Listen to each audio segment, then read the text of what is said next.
Yeah, exactly. That's what I would have.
How's everybody?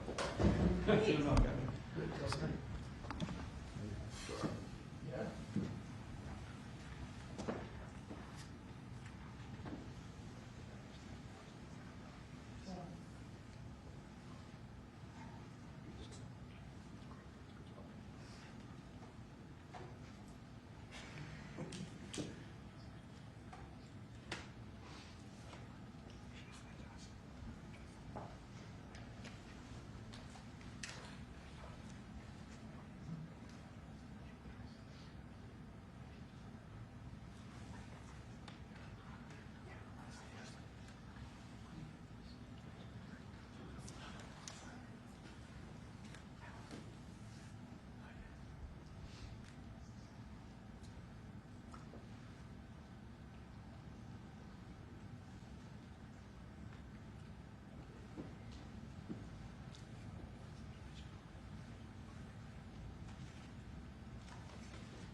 Hello, everybody.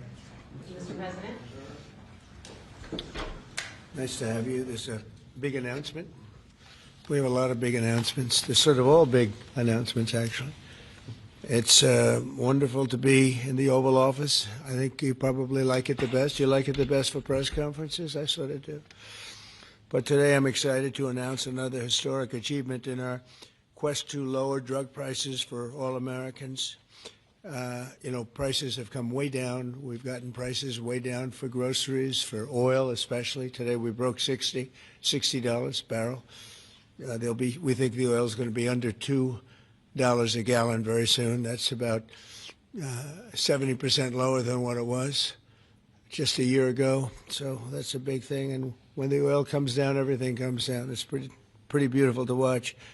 AstraZeneca, the largest pharmaceutical manufacturer in the United Kingdom, is committing to offer Americans major discounts on their vast catalog of prescription drugs, one of the great companies, by the way, and a most favored nation's pricing clause. So most favored nation is you're going to pay whatever the lowest price anywhere in the world is. That's what you're going to be paying. And I had it going very well in my first term, but we were interrupted by a rigged election, so I was unable to carry it forward. We started it, but this was something one of the reasons I wanted to run again was we had to have favored nations where the world is not going to be paying just a fraction, just a tiny fraction of what we were paying. I want to thank CEO Pascal Soriot a very highly respected, one of the most respected men in business and certainly in the industry, for joining us today, as well as Secretary Howard Lutnick, Secretary Robert F. Kennedy Jr., CMS Administrator Mehmet Oz, FDA Commissioner Marty McCary, and Virginia Governor, a man who's done an incredible job. And good luck with the upcoming election. I know you're working very hard. I watch you. You're right there. He's out there working. He wants to see that young woman win, and the Attorney General, who I endorsed, et cetera, et cetera. Glenn Youngkin. Thank you very much, Glenn. Thank you for being here. For many years, Americans have paid the highest prices anywhere in the world for prescription drugs, by far, many times the amount that other countries are paying is ridiculous. Upon taking office, I signed an executive order to make sure that Americans pay no more for prescription medications than the lowest price or the same drug in other locations in developing nations. Today, AstraZeneca is committing to offer all of their prescription medications to Medicaid at most favored nations prices. In other words, the lowest price anywhere in the world, that's what we get. A move that will save American taxpayers hundreds of millions of dollars each year. And I tell the story, Glenn, that in my first term, I had the honor of being the first president in 28 years to lower drug prices during the course of the year. And we actually did, and I was so proud of myself. We called a news conference. I announced it. It was 1/8 of 1%. 1/8 of 1%. Now drug prices are going to be going down 100%, 400%, 600%, 1,000% in some cases. But for 1/8 of a cent, Bobby, think of that. I was so proud because for 28 years nobody had done it. And now it's, I think back to that, I said I shouldn't have had that news conference. But it is true. I was the only one that did it, but it was not very much. And now we're going to get, in some cases, 1,000% reduction. This is going to have a huge impact on everything from Social Security to Medicare to Medicaid, anything where they're buying any prescription drugs. It's going to have an incredible impact. It's going to lower itself greatly. AstraZeneca will also list many of their most popular drugs online at TrumpRx.gov. TrumpRx. I don't know why they put the name Trump. I did not tell them to do it, but I'm honored to let them do it. That's true, actually. That heavily reduced most favored nations cost. Americans can expect discounts, and as I said, it could be in many cases way over 100%. And as an example, one particular drug that's hot, very hot, 654% on inhalers, COPD and asthma, as well as certain diabetic medications. They're going to be averaging about 654% reduction in price. You believe that one? The Democrats will say, well, he should have gotten more. It's crazy. In addition, all medications AstraZeneca introduces to the American market going forward will also be sold at these heavily discounted rates.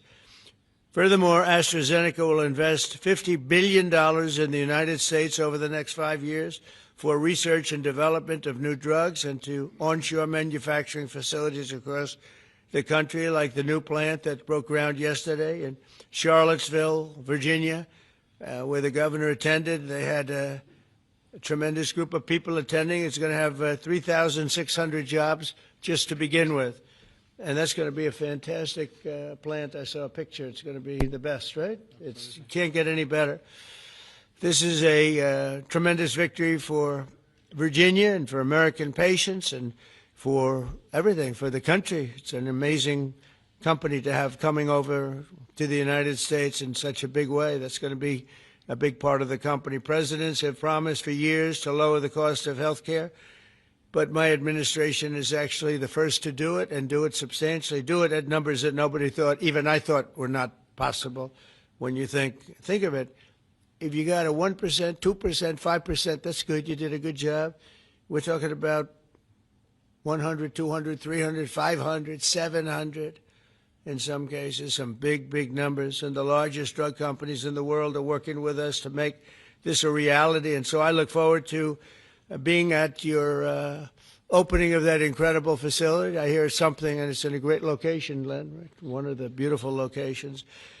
So I'd now like to ask Secretary Kennedy to say a few words, followed by Dr. Oz, Pascal, Governor Youngkin, and we'll take some questions afterwards. Would anybody like to have some questions? Yes? Oh, I'm shocked. Okay, we'll take them right after, okay? Bobby, please. Thank you, Mr. President. I talked about this a little yesterday in the cabinet meeting, but it's worth repeating because it shows this historical achievement as really monumental.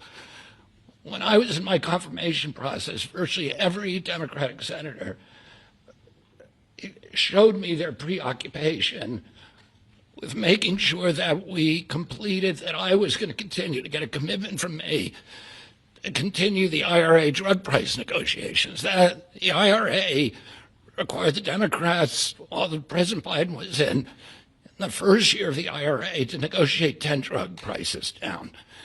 And then I was supposed to, my first year, negotiate 15 and 15 every year thereafter, and that was their plan. The Democrats claimed that they had a 22% reduction, and that was a great success. When we actually looked at that, when I came into the agency, we realized we were actually paying more for 8 of the 10 drugs. The 22% reduction was off of list price, and Medicare ended up paying more for 8 of the drugs, equal for the 9th, and about a 2% discount on the 10th drug. So that was the plan, and that's what they did. We are continuing the IRA negotiations, but thanks to the president's leadership, we have achieved something extraordinary here, which is a dream that he's had for 20 years because he's the common sense president. He saw something 20 years ago. He learned that we were paying 3, 4, 5, sometimes 10 times for the same drug as they were paying in European countries. Some of these drugs were manufactured in facilities in New Jersey and then sold for 1/10 the price in Great Britain and London or Paris that Americans were being charged for them here. He saw that this was unfair. Every Democratic president, every Republican president has said that this was the gold standard. This is what we needed to do. Nobody's been able to change it. And when we came in, I have to say I was pessimistic about doing MFN. Dr. Oz was pessimistic. Our staff, John Brook and Chris Klump and the other people we brought in were all pessimistic. The president saw something that we didn't see, which is we had leverage. And that came through Howard and the tariffs, and we had extraordinary leverage to craft these deals. So last week we had Pfizer in, which is one of the biggest American pharmaceutical companies. Today we have AstraZeneca in with Pascal Sorios, which is one of the biggest European pharmaceutical companies. And the president asked us to do 3 things. 1, to get MFN prices. 2, to not bankrupt these companies. He understood that America has to be the center for innovation.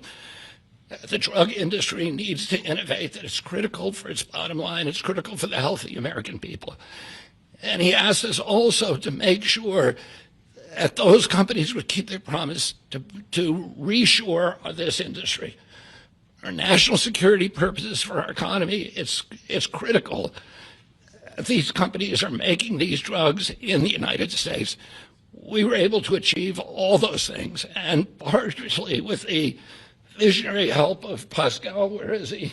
Of Pascal Sorios, who understood that innovation and the business doesn't work if everybody is not pulling the oars, if everybody doesn't have the skin in the game.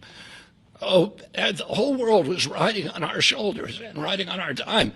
70% of pharmaceutical revenues comes from this country. We only have 4.2% of the world's population. And we were paying for 80 or 90% of the innovation here. And the rest of the world was a free rider.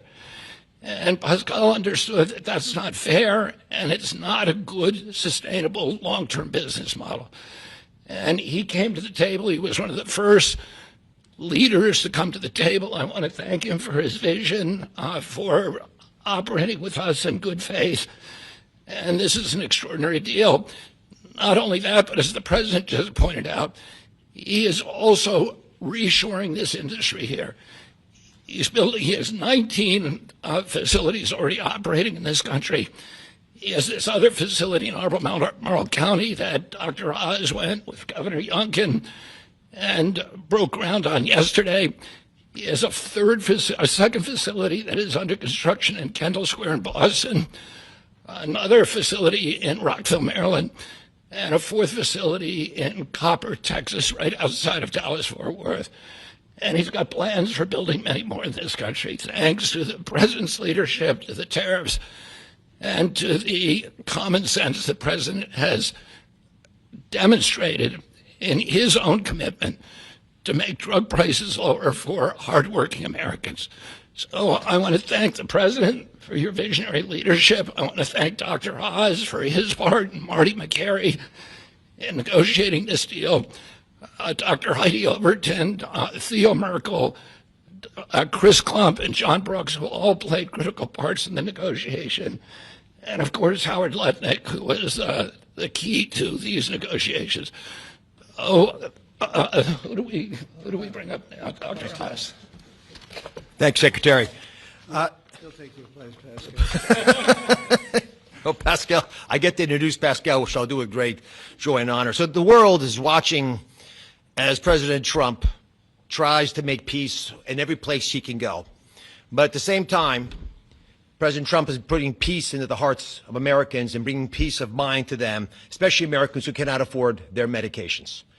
And just to put a number on this, as he releases us from the bondage of paying 3 times more for the exact same product made in the same factory, in the same pill box, in the same instruction manual overseas, rather in this country than we pay overseas, it creates an opportunity for us because, Mr. President, you're turning the art of the deal into the art of the heel. And that is something that you're going to witness today. And it's the second, we have more coming, but this is a very important one because I want to set the stage here. And Mr. Secretary, you're too modest. Secretary Kennedy did have a vision to push hard on this. He understood we could give the right medications to the right people at the right time. And there is nothing more maha than giving folks life-saving medications in a timely fashion so you prevent illnesses and treat other ones that have already occurred. You save lives that way. That literally is what was on the line as we began negotiating these. So let's set the stage. Where are we right now? Why this order? Last week in this very room, President Trump welcomed the CEO of Pfizer, and that company, a leading U.S. pharmaceutical company, pledged to provide exactly what the president promised. Massive discounts to allow us to have most favored nation drug pricing in this country so we don't allow our people to pay more than folks overseas. And this was unthinkable even 6 months ago, 7 months ago when we came into office. And Americans now have the ability to do that, but we needed to prove it was scalable. So we went to AstraZeneca, which is the leading pharmaceutical company, a leading company in the entire world, but a massive opportunity in this march to MFN, a march to most favored nation drug pricing. And to have this message land clearly, we needed to make sure that the president's demand for fair drug pricing was heard all around the globe.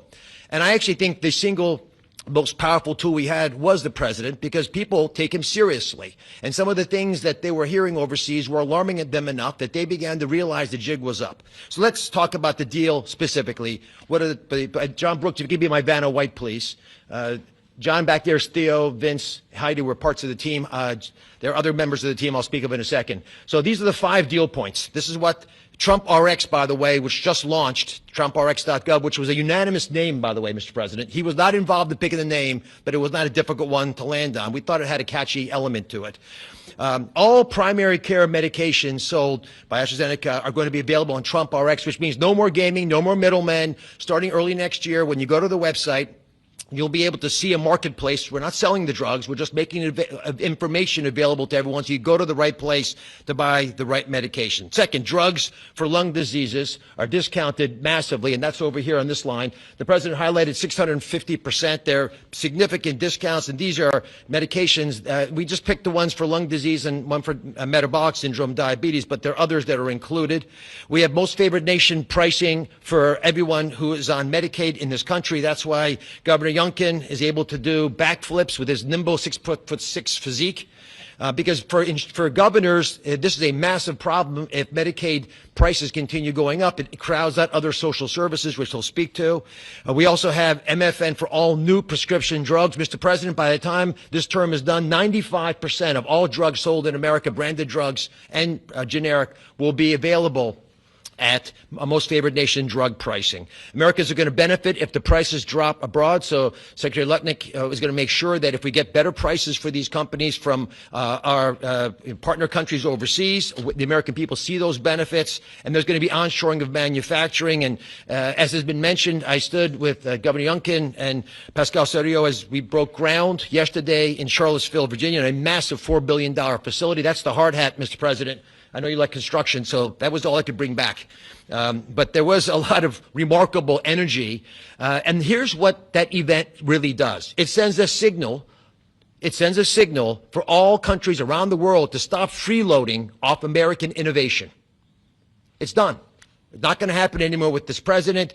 And if you aren't picking up your end of the bargain, then you're going to be welcoming a lot of more companies to leave your shores and allow us to welcome them into our shores as they open up manufacturing facilities here. And for all the pharmaceutical companies out there, we're talking to all of you, pick up a shovel. This is a great place to build a facility, as AstraZeneca has shown us, and I think it has a wonderful opportunity in the future as well as this country continues to support the innovation Secretary Kennedy spoke about, because we're not compromising that at all. We're just getting fair prices for the American people. To the team, tough negotiations, Mr. President. You know how hard they can be. You can't get there without world-class negotiators, and we are blessed by individuals to work with the AstraZeneca team who are killers, head-to-head. And why? Because talented people out of the private sector are coming into government to serve this president in a generational opportunity that they feel in their heart will make a difference. John Brooks is part of that team. Chris Klump, Inma Hernandez, numerous other folks contributed as well. But we're open for business. And if you want a great position and a patriot, like the folks who negotiated these deals, please consider coming with us, because the president has made it clear that you will make a difference in government. Finally, I want to thank Pascal Soriot. Pascal is an interesting, almost enigmatic individual. He's a CEO of AstraZeneca. He is born in France, Australian citizen, knighted in Great Britain, running their largest pharmaceutical company. So you figure out the lineage. But one thing I know is a very, very smart man who came here early on, took the president seriously, and he recognized the inherent unfairness of the European model of global freeloading off our innovation. He appreciated the challenge, and he wanted to be part of the solution. So Pascal, take it away. Thank you so much. So, President Trump, it is really a pleasure to see you again, since I had a chance to meet you last time you visited the UK for your state visit. I know the King actually kept you late during the night, during your visit, late up at night. And I must thank you, actually, for returning the favor. I can tell you, you've kept me up at night and my team as well. But it has been really worth it. It's been worth it because today I'm really excited to announce AstraZeneca's commitment to your vision for a healthy America. Great leadership is about having an ambitious vision that can energize people, and you appoint a very talented team that can deliver on this. Your vision is exactly that. It is about lowering the price of medicines for American patients while ensuring that America remains a global powerhouse of innovation in biopharmaceuticals. And that's not easy to do. We need to keep inventing the technologies and the products that will cure disease. But you actually gave us a key, equalization. That's an important word. Yeah. You've assembled a remarkable team, actually, that together with us found a way to deliver on your vision. I would like to thank you, Mr. President, for your collaborative and your trusting approach throughout the discussion that led to this agreement. In addition, I would like to thank Secretary Lutnick, I'd like to thank Secretary Kennedy, Dr. Oz, and the CMS team, in particular John Brooks, who is here today, but also Chris Klump, for their very straightforward approach and their collaborative work that, together with my great team at AstraZeneca, enabled us to deliver this agreement today. It is an agreement that allows a number of wins. First of all, a great win for American patients. This agreement will deliver improved access to our medicines at a lower cost. We've addressed the 4 points that you raised in your letter, ensuring Americans do not pay more than patients in other wealthy countries. So it's a big win for patients and the healthcare system as a whole. But it's also a big win for the economy and for taxpayers, because it supports rebalancing the cost of innovation across wealthy nations. For too long, America has shouldered a disproportionate portion of the world's R&D cost for breakthrough medicines development. That imbalance is not sustainable. It had to change. And equalization levels the playing field, with wealthy nations contributing their fair share to the cost and the risk associated with biopharmaceuticals R&D. And I would say it's also a big win for state budgets because these Medicaid price reductions will have an immediate impact on Medicaid budgets and provide substantial relief to state budgets. Finally, your vision also secures America's strong position in life sciences and the onshoring of critical innovations and manufacturing. As a company, we will invest $50 billion in manufacturing and in R&D. We already have a large presence in the United States. We have 19 sites, and we employ 25,000 people around the country. They're all developing the new generation of medicines. But we'll continue to increase our presence in this country. We're expanding our manufacturing footprint in Texas. We're building our second large R&D center in Kendall Square in Boston. We are building a cell therapy manufacturing plant in Rockville, Maryland, and there's more to come. So a lot of investment over the next few years. I want to say that I appreciate very much Secretary Letnick granting us a 3-year tariff exemption to localize the remainder of our products. Most of our products are locally manufactured, but we need to transfer the remaining part to this country. And also for your great support to convince also other wealthy countries to share the cost of pharmaceutical innovation. It is an important part of this agreement, rebalancing and the cost around the country, around the world. Yesterday showcased our commitment to the United States with this $4.5 billion investment in the beautiful Commonwealth of Virginia to manufacture what we call API, active ingredients for our medicines, but also antibody-drug conjugates that are such a critical part of the future treatment of cancer care, what is called smart chemotherapy, targeted chemotherapy. I want to thank Dr. Oz for joining us for the groundbreaking ceremony near Charlottesville, together with Governor Youngkin. And I actually love your AstraZeneca hat. I know you wanted to bring a shovel, but didn't make it to this beautiful room. I have to say it has been a really a great pleasure to work with Governor Youngkin and his team, in particular Secretary Segura, on this investment. Like you, President Trump, they are deal makers that move at the speed of business. And it's very important for us company to be able to work with people who understand who we are and move very fast. Our new facility will be a great example of Virginia supporting domestic production of medicines for America, enhancing national security in pharmaceutical supply, but also creates thousands of highly skilled jobs. Governor Youngkin gave me a beautiful Virginia flag that we will proudly fly alongside the American flag in front of our new facility. So AstraZeneca's commitment to the United States is very strong, and this agreement ensures we'll make an even bigger difference for American patients. So, Mr. President, thank you again for welcoming me in this beautiful office and for making this moment possible. Thank you so much. Thank you very much. Over to you, Glenn. Well, first of all, I just want to thank everyone for celebrating this landmark moment. This landmark moment is not just a moment to announce a new way to buy less expensive life-saving medicine, but it is a step function change in the way that Virginians and Americans can access medicines. And it is a step function change because historically there was an opaque pricing mechanism that had so many people standing between the manufacturers and the patients that no one knew really what it cost. Well, now we can go direct to consumers. And that's what Trump RX is all about, going direct to consumers, where a consumer can come and find that particular medication that they need and go direct to the company and get the best possible price. Second of all, the most favored nation clause is a groundbreaking moment. It's a groundbreaking moment because, as you've heard, that American customers have been paying 3, 4, 5 times what international customers have been paying. That is just not fair. And Mr. President, I want to thank you for simply recognizing that America must come first. And Americans deserve the best pricing, not the worst. It changes everything for a state. In Virginia, we have $1.5 billion a year of pharmaceutical expenditure under our Medicaid plan. $1.5 billion a year. We save 10%, 20%, 30%. All of a sudden, 150, 300 million, 450 million in savings can be realized by a state. Now, I firmly believe that's the people's money, and it should go back in tax relief.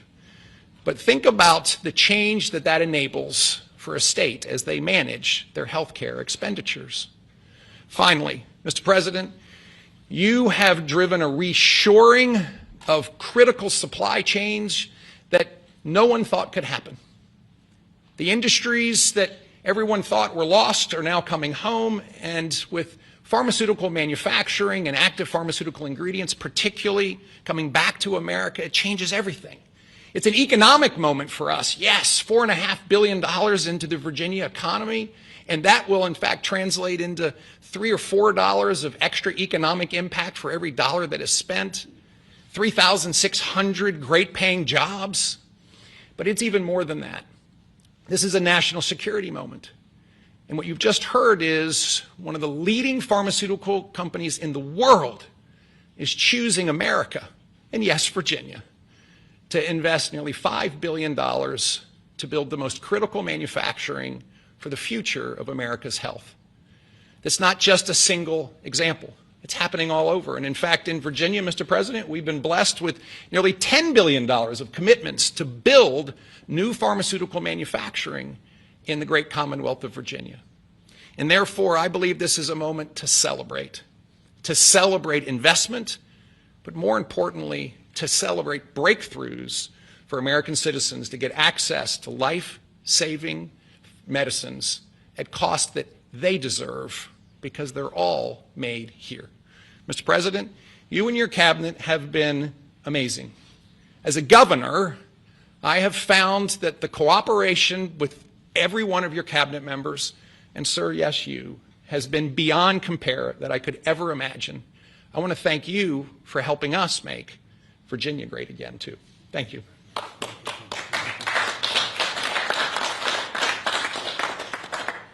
So we have, at this moment, I think we just cracked $18 trillion in commitments and investments in our country. As an example, the last administration was far less than $1 trillion for 4 years.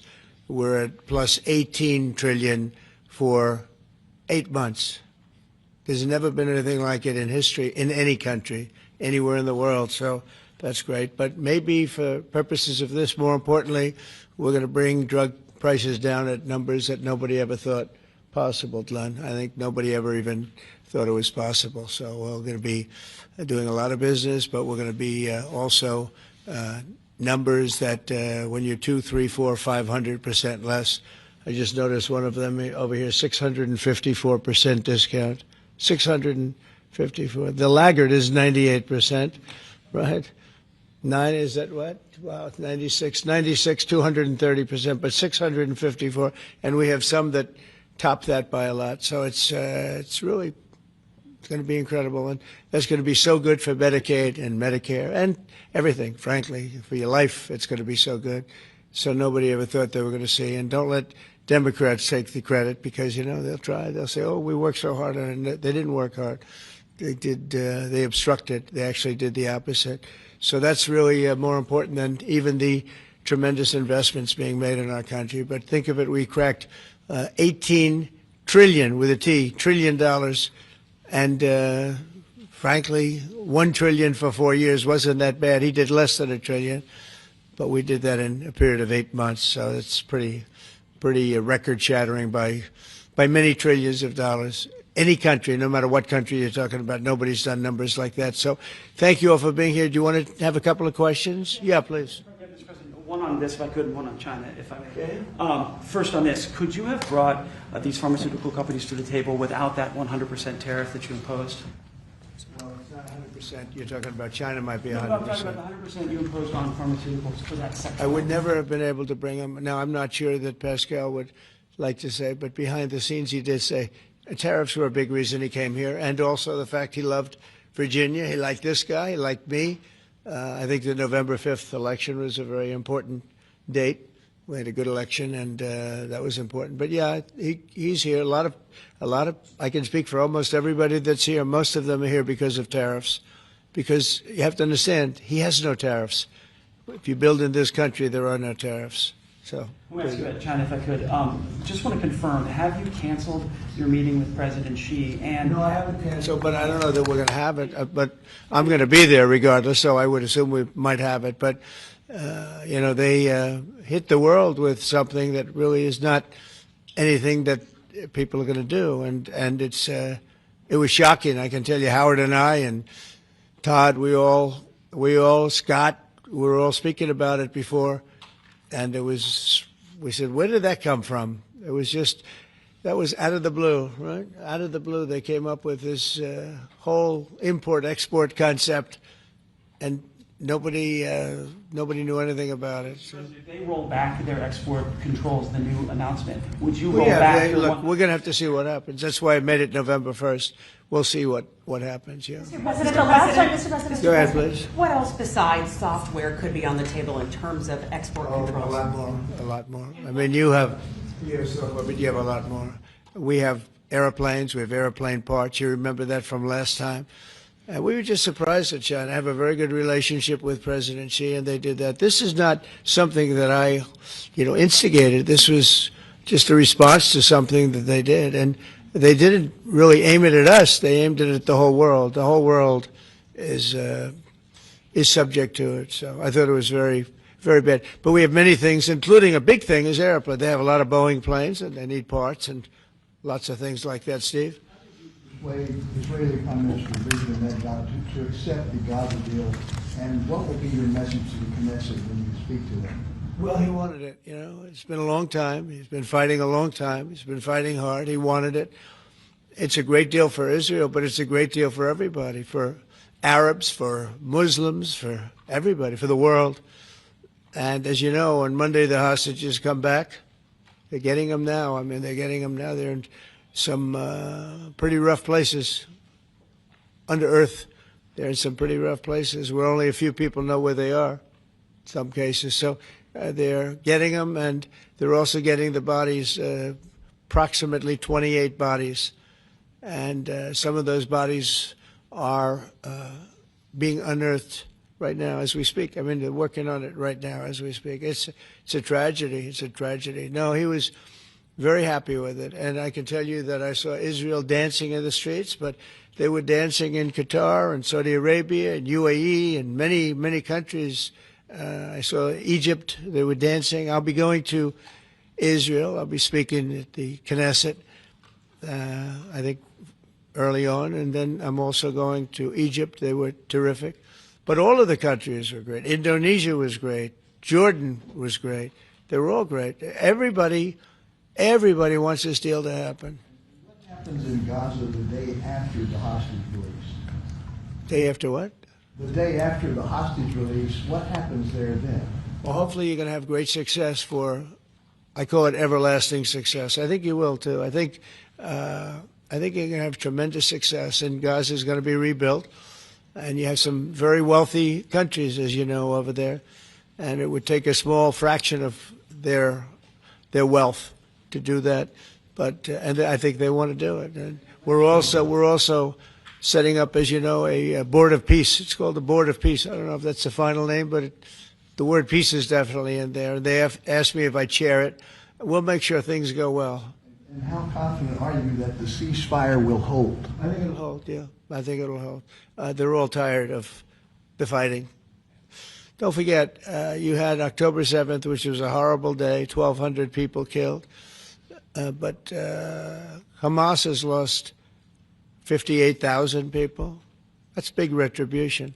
That's big retribution. People understand that. So, no, I think they're all tired of fighting, and this really gives the whole Middle East. This is beyond Gaza. Gaza is very important, but this is beyond Gaza. This is peace in the Middle East, and it is a beautiful thing. You know, it's a term that you and I have been hearing since we were very young, right? And now we have a chance of really having that. And as you know, most of the countries have passed all these resolutions. Every country is there. Iran came in. I was very happy to see that. I was very honored that Iran came in. They said they support it. Russia came in. President Putin, he supports it fully, very fully. So I was happy to see even countries that weren't necessarily involved in the process, they all support it. I don't know of anybody that doesn't. And I've never seen happier people than many of these places, not just Israel. Many of these places, they're all dancing in the streets. I've never seen anything like it. Okay, go ahead, please, in the back. Thank you. What guarantee did you give Hamas to persuade them that Israel will restart the bombing campaign once the hostages have been exchanged? What did I do with respect to them? Well, you know, I spoke a little bit tough, and that's what would happen. I mean, you have to speak tough. That's a tough world. That's a tough, as they say, neighborhood. And they're tough people. They're very tough people, and they're smart people. They're good negotiators. They have a lot of things going. They put that to good use. They're going to be very, very successful. But they knew the retribution would be tremendous, unsustainable. It would have been unsustainable. It would have been complete obliteration, and they didn't want that. And nobody wants it at this point. They want to get on with rebuilding the entire Middle East. It's not only Gaza. It's going to be the entire Middle East. They're going to be able to live in peace. Now, we have some little hot spots, but they're very small. You know the ones I'm talking about. They're very small. They'll be very easy to put out. Those fires are going to be put out very quickly. Yes, ma'am. Thank you, Mr. President. Talking about the Middle East still, going to the phases that come after this first phase, is there consensus on the additional points in your plan, or are the details still being fine-tuned? I think there is consensus on most of it, and some of the details, like anything else, will be worked out, because you'll find out that when you're sitting in a beautiful room in Egypt, it's easy to work something out, but then sometimes it doesn't work from a practical standpoint. So certain little things, but for the most part, there's consensus, yes. Do you intend to hash that out when you're in Egypt? I might, yeah. I mean, I'll be there because I'll be going to, I'll go to Cairo. I think that's where we're going, as opposed to the place of the signing. And we have a lot of leaders from all over the world coming too. They've been invited. And then I'm coming back, I believe it's Tuesday night, for Charlie Kirk, a friend of mine, a friend of all of ours, a friend of a lot of the people right here. And we're giving him the Presidential Medal of Freedom, which is the highest honor you get outside of the Congressional Medal of Honor. One's military, one's civilian, but it's the greatest honor. And Erica's beautiful wife is going to be here, and a lot of people are going to be here. So, it's not easy for me to get back. It's a very quick trip, but I'll be making 2 major stops, and then I'll be on the plane trying to get back in time for Charlie. They're going to have a great celebration at the White House, in the East Room of the White House. Mr. President. Russell Vogt said the reductions in force have begun related to this shutdown. How many layoffs have you authorized for this first round, and from which agencies? And it will be Democrat-oriented, because we figure, they started this thing, so they should be Democrat-oriented. It'll be a lot, and we'll announce the numbers over the next couple of days, but it'll be a lot of people, all because of the Democrats. I mean, they want to give $1.5 trillion to people that came into the country illegally. More important than that, because we all have a big heart. We want people to be taken care of, but we have 0 people coming in. You know that, Glenn, right? That's a pretty impressive number, even for a successful governor.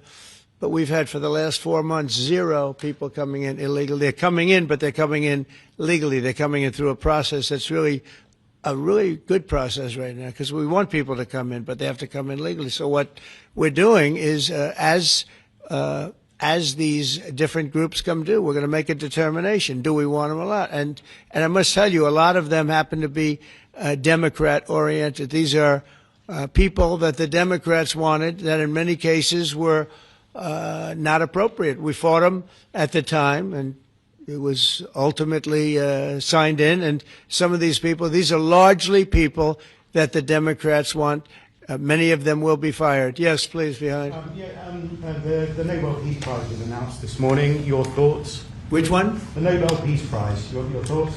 Look, including a very big one, and I'm not sure, when you say big, it's certainly, I think, to the mind of most, the most important deal ever made in terms of peace. But the one we just signed, it's been signed, sealed, and it's going to start taking place now. It's already started. Monday's going to be a very big day when the hostages come back. But I made 8 deals, transactions of wars. One was 31 years going on. 10 million people were killed. One was 34 years. One was 36, 37. One was 10. One was just starting. 2 were just starting, actually, but they were well on their way. In the case of India and Pakistan, 7 planes were shot down. It was a bad one. And I did it largely through trade. I mean, that one, numerous of them. I talked tariffs. I said, look, if you're going to do that, we're going to put very big tariffs on your country. And they were both great. They stopped fighting, and they were 2 nuclear powers. So, they're all big. They're every one of them big. You take a look at the Congo. You take a look at the Congo and Rwanda. 10 million people killed over a long period of time. Got that one solved. We did a total of 8 as of this 2 days ago. I would have said 7, which I did say, but the other one was signed up, sealed. As you know, Israel signed it just now. They signed it and they approved it today, their parliament. And it's a great honor to be involved with so many. So the person who actually got the Nobel Prize called me and said, I'm accepting this in honor of you because you really deserved it. A very nice thing to do. I didn't say then give it to me, though. I think she might have. She was very nice. And I've been helping her along the way. They need a lot of help in Venezuela. It's a basic disaster. So, and you could also say it was given out for 24, and I was running for office in 24. All of the transactions that we did in terms of closing. But there are those that say we did so much that they should have done it. But I'm happy because I saved millions of lives. Many millions of lives. And speaking of somebody that saves lives, don't ever play golf with him because Keegan Bradley just walked in, one of the greatest golfers in the world, the captain of the Ryder Cup. And, man, I'll tell you, you did a good job. You almost came back. I turned on. I said, I sort of turned off. It wasn't looking good. And then a little while later I turned on. I said, you guys might make that would have been the miracle. What a great job. He's respected by those golfers like nobody. And I just want to compliment you, Keegan. That was a incredible job. Right here we have a lot of unfriendly fake news media, and he's not used to that. He's used to getting only good publicity, I think, Howard. These are all golfers. But you're some golfer, I'll tell you that, and some leader. Thank you very much. Great job. Thank you, Keegan. Mr. President, on China. Yeah, please. On immigration, ICE are making arrests, targeted arrests at courthouses in New York City and around the country. Criminals, they're arresting criminals, that's right. Yeah, go ahead. I'm happy about it. I want them to arrest criminals. And if you take a look at D.C., a year ago, D.C. was our great capital was a very unsafe place. You know that. Some of you were mugged and talk openly about it. Some of the media was mugged. But right now, D.C. is one of the safest places in the whole country. The restaurants are booming. They're opening up new restaurants. The restaurants are all closing. Now you can't get into a restaurant. They're opening up new restaurants. It took 12 days for us. We sent in not politically correct military. We sent them in based on merit. We won the case in the Supreme Court. Everything now is based on merit. Our country was founded on things based on merit. Like Keegan Bradley's not going to be playing golf if he wasn't a great player. If he shoots lower scores, there's no more merit system than that one, Keegan, right? If you miss a putt, they don't say, oh, that's okay, let's take it again, do they? No, it's based on merit. Everything's based on merit. And we're back to the merit system. And when they saw that military is all about merit. They're big, strong people that they're patriots too. And you take a look at D.C., and now we're in Memphis, and Memphis was really crime-ridden. It was terrible. A lot of people being killed. And they say in 12 days they can't even believe how much better it is. And It'll take probably a month over there, and we're heading to Chicago because we want to save Chicago.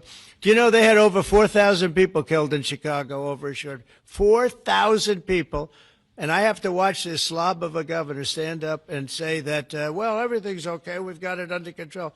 They had 4,000 people murdered over a very short period of time.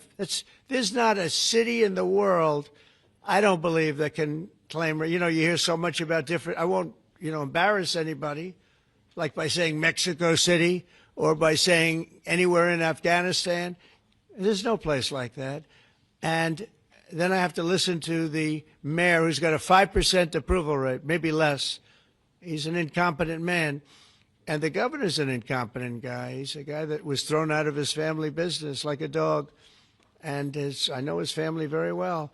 And now he's a governor. And when I watch him trying to say that it's okay, we have crime under control, I lost 4,000 people over a very short period of time. I believe it's like 6,000, 7,000 people were shot but didn't die. But 4,000 people died. And then he gets up and talks about how it's not a problem. Or Portland, Oregon. I mean, every time I look at that place, the place is burning down. There's fires all over the place. When a store owner, there are very few of them left, but when a store owner rebuilds a store, they build it out of plywood, and they don't put up storefronts anymore. They just put wood up because they know it's going to be ripped down. And then I hear how wonderful it is. It's not wonderful. It's a disaster. That's almost an insurrection, that place. So we put our people in there, and they do the job, and they've really done the job. And the beautiful thing is we've done it. 12 days we had this place safe, and now it's, I would say within a month, it was beautiful. And it continues to be. That was 3 months ago. I'll tell you, D.C. now is one of the hottest places, just like this country. We were a dead country, and you've heard me say it 100 times. We were a dead country. King of Saudi Arabia said it. Others say. The Emir of Qatar said it. Many. UAE said it. The leader, great leader, UAE, all great leaders. They said effectively the same thing. 1 year ago, we had a dead country. Now we have the hottest country anywhere in the world. I just want to thank everybody, and I want to, in particular, thank AstraZeneca. What a great company you have. What a company you've built. You've been there a long time and done some job. It's an honor to have you. I assume you're going to build, so it's $4.5 billion for a plant. That's a pretty big plant, isn't it? I was going to say, could he make it a little bit more? Well, we have a couple of them where they're going to spend $65 billion on one plant, you know, AI. All I know is it's, you know, AI is based on information. I hope they're right about information. I don't know. You got to make a lot of money there's got to be a lot of information out there, but that seems to be pretty hot. But we have a lot. We're leading the world on information on AI, as you know, by a lot. It's not even close. So we're doing a job. And I want to thank everybody, but in particular, Pascal, thank you very much. It's a great honor. Thank you. Thank you very much. Thank you, everybody. Have a good time. Thank you, Press. Thank you, Press. Let's go. Thank you. Thanks, guys.